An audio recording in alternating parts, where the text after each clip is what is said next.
Hello everyone and welcome to Nerds Fail Me, and today we need to talk about the price of video games.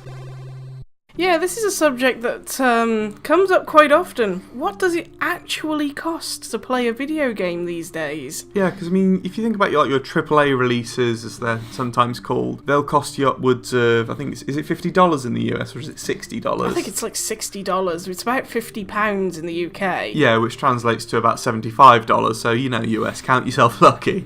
But It's kind of a bizarre thing because we specifically we don't have like an enormous amount of money to spend on video games, so that price seems kind of steep to us. And then on top of all of that, you're not actually getting the full game in most cases. You have to buy the DLC that goes with it, which is £10 here, £5 there, £20 here. Yeah, and it all adds up quite quickly. Before you know it, you're paying more than £100, a couple of $100 for one video game. Yeah, which is fine. I wouldn't ever criticise someone for doing that.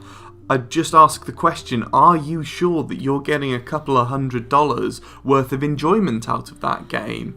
And it's probably worth comparing that to some of the other games that cost a lot less and how much joy you get out of that. To use one example that's actually very prevalent on this channel, we play a lot of Gary's Mod.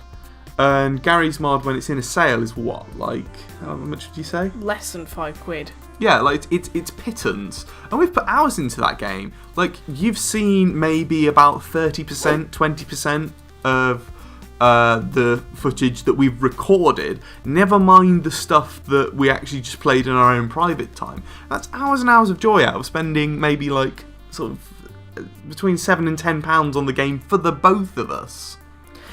And then you've got games like Trove, which we played for like a couple of years. Yeah, but unfortunately these are just freebie games.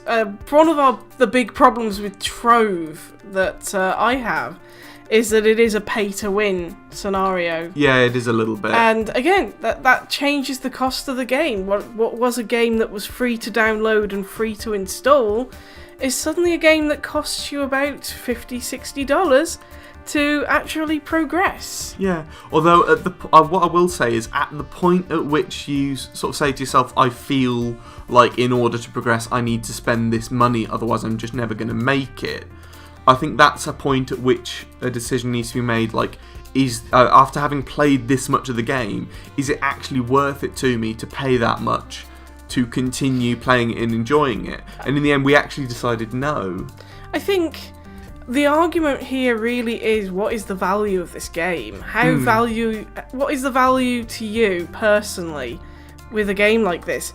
And what is the value of playing it right now? Because one thing that I have been talking about recently is how these prices appear in catalogues very quickly. You'll find online, day of release, a game is $60 or whatever it is. And then you'll go back to it in a month and it'll be $40, then $10, then pence. Yeah, if the game tanks, the price tanks similarly. Well, it's not just that, but like over time games lose their value. GTA, I love, a GTA 5, it was £60 odd when it first came out.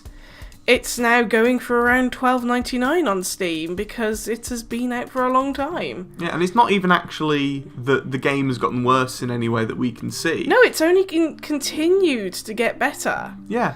And you haven't actually, to be fair, had to pay for any DLC. Yeah. All the DLC comes for free, but over time it has aged. Yes. And it's getting old, and it's no longer as valuable to people as it used to be.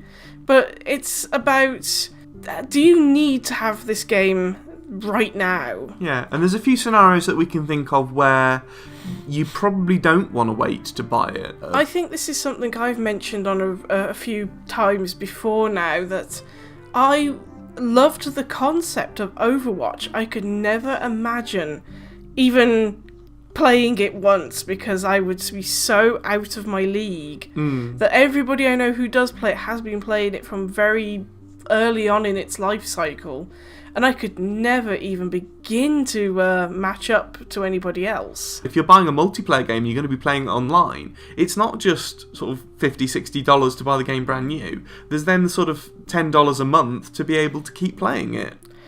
And you're not paying that to the game developer, you're actually paying it to the sort of console manufacturer usually, or some subsidiary of them that's managing the servers. Yeah, and that's something that's extremely frustrating to me, there's that sort of gatekeeping involved with the cost. There's certainly a few games that we have had brand new and I have instantly regretted how much we've had to spend to get the game just to play. Yeah, and we buy most of our games second-hand now. Like, just as long as you can dodge sort of spoilers for the plot, you tend to be fine, and that's another sort of decision that needs to be taken into account, is the risk that actually someone's going to spoil the game for you and you were really looking forward to playing it and you missed that opportunity. Yeah, and also there's this risk of the game just becoming dated way before its time.